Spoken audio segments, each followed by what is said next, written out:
answering to some Yahoos, a look at the Golden State Warriors, a little college football stuff, and more on a what day of the week is it? Wednesday, day before the opening college football edition of Tip Off. Boom, boom, boom, boom, boom, boom, boom. My last pre 7 a.m. tea time before the kids go to school. Boom, boom, boom, boom, boom, boom. My favorite thing to do: sneak 18 in by myself with the grounds crews, the only people around. Boom, boom, boom, boom, boom, boom, boom. So that's what I'm off to do this morning. You guys probably are going to learn these things about me. Every now and then I'm in a golf shirt.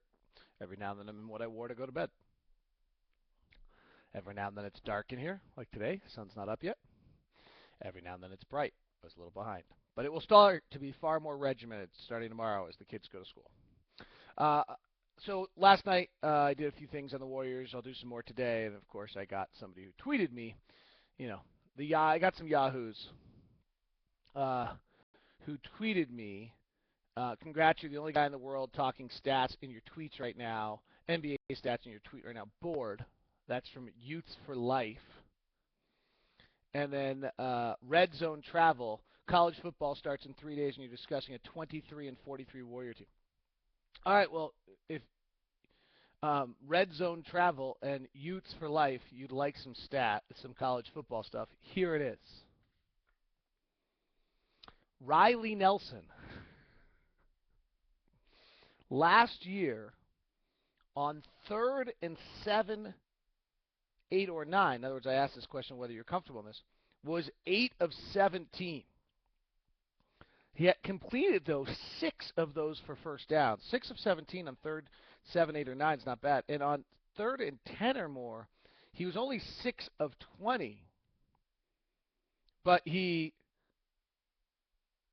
was 3rd and 10 plus. He converted 6 of those for first downs. You convert 6 of 20. That's actually pretty good.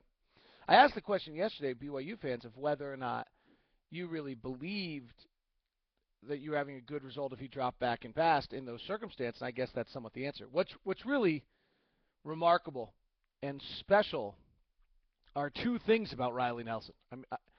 Hey, and I hope that Youth for Life and Red Zone Travel are pleased right now they're getting their college football stats. Here are the 2 things that are really remarkable about Riley Nelson. On 3rd down, 4, 5, or 6 last year, and some of this is against inferior talent, but still, he was 11 of 13 for 132 yards. And in the 4th quarter,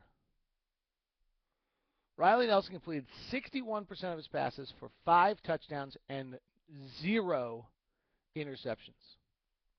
4th quarters last year completed 61% of his passes for 5 touchdowns and 0 interceptions.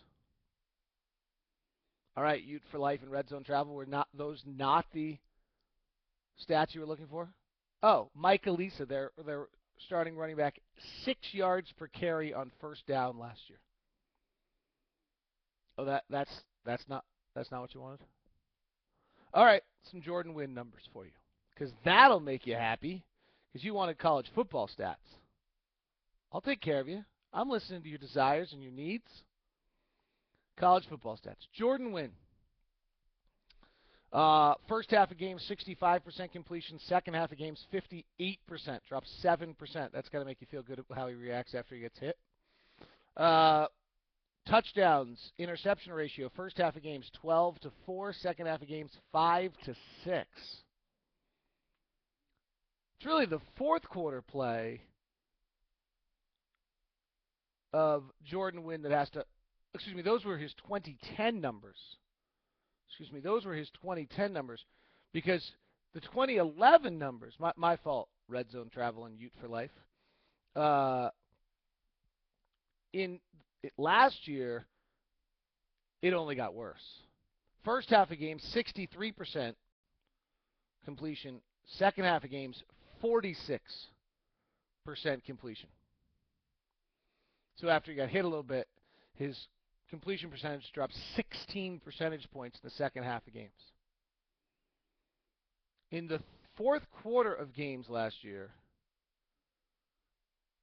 Jordan Wynn was 6 of 18. Did not have an interception to his credit.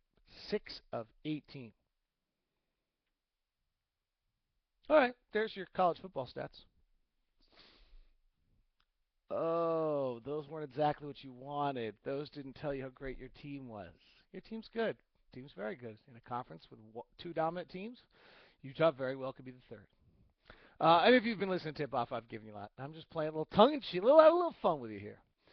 Cool story floating around the internet. I retweeted something I got out from. There's a story on Yahoo about it. Jeremy Evans is in Latvia, which is a long way from Crossett, Arkansas. And that is so cool. And there's a video that I tried to retweet, but it's kind of been going in and out of YouTube. One time I went to get it, and it's been blocked, and another time was there. And he's just the happiest, best dude on the face of the planet. And just to see his smile and him representing, and it was just really cool. That is just a great kid. He put on some great dunks. I couldn't tell if that was his mom with him. I think it might have been his mom with him, which would be really cool since for most of that family, when they flew to Utah to see Jeremy play, I know for his grandfather, I think for some, they'd never been on a plane before. So to have Jeremy not only now have $1 million coming to him each of the next few years, but to be able to take them to Latvia and see the world, it would look like a beautiful country. I've never been there. I got to hear more about it. Really, really cool experience, and just great to see Jeremy. He put on some good dunks, but you could just see that he is able to light up that crowd the same way he does for us, and it's awfully neat to see. Nice story. BTS has a story out that Scott Layden is talking with San Antonio about the possibility of replacing Dennis Lindsey. Jody Genesee has the story out as well. It's interesting. That'd be great for Scott. I don't. Ty and Scott get along very, very well, and is very, very trusted to Ty. So that, I think, would be the impact of that on the Jazz. But it'd be great for Scott if he gets that opportunity. I know Steve Loom tweeted out they thought Scott would be the next GM with the Jazz. I never thought that, actually. But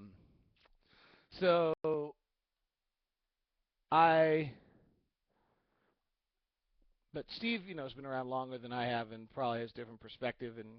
But I really feel like the organization, without being in any way disrespectful or ungrateful to the people who built this thing up to where it is and have built the franchise. I feel like that Greg Miller's goal with this franchise is to continue building off the continuity and the foundation that has been there before, while adding his own kind of element to it. And that's part of what I think this whole new kind of Ty Corbin and everything else has been. And some of it's just happened by time. I mean, Jerry just retires, and guys just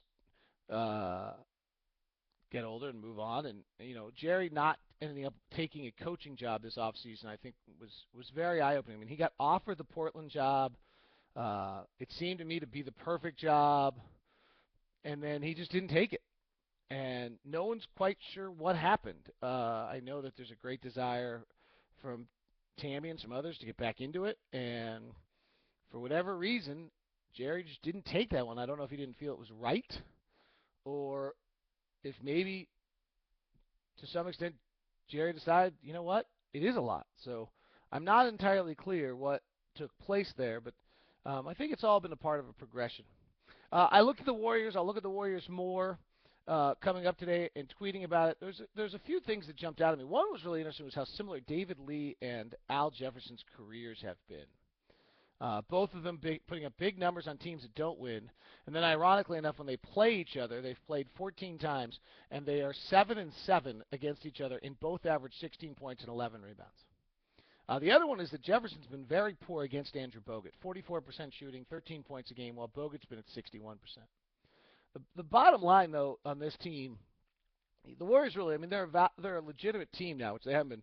I mean, if the season starts, I think they would start Steph Curry, Klay Thompson, Harrison Barnes, David Lee, and Andrew Bogut. And what's impressive is the bench would be Jared Jack, Brandon Rush, Richard Jefferson, Carl Landry, and Andres Biedrins. That's a decent bench. And so they usually have been, having all. They've kind of generally been a team that starts some bench guys, and they're not anymore. That's probably the biggest jump. The issue, though, clearly on them is Steph Curry played 26 games last year. Now, some of that's misleading because they just shut him down.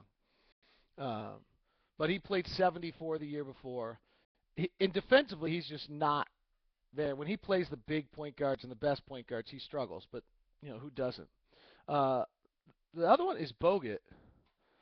There's two things about Bogut that have to be concerning. He's played 36, last 4 years he's played 36, 69, 65, and 12.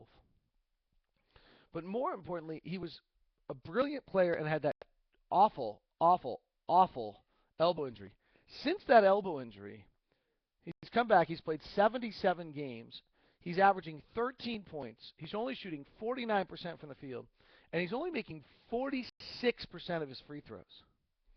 Still had some big games. He had a 27 rebound game versus Miami. I think he went over 30 once. He still had some big games, but you just have to wonder how much that elbow is still an issue. All right, a little bit of a truncated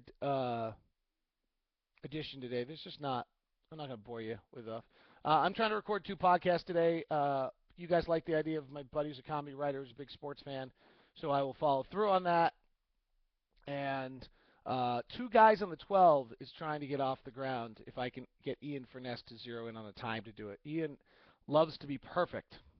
And so he keeps saying, well, I got to do this to make sure we really know what's going on. Okay, I agree, but let's just get this podcast done before the games are played on Thursday. So we'll try to get that done and up for you and talk a little football. Utes for life and red zone travel. Send them my love. See ya.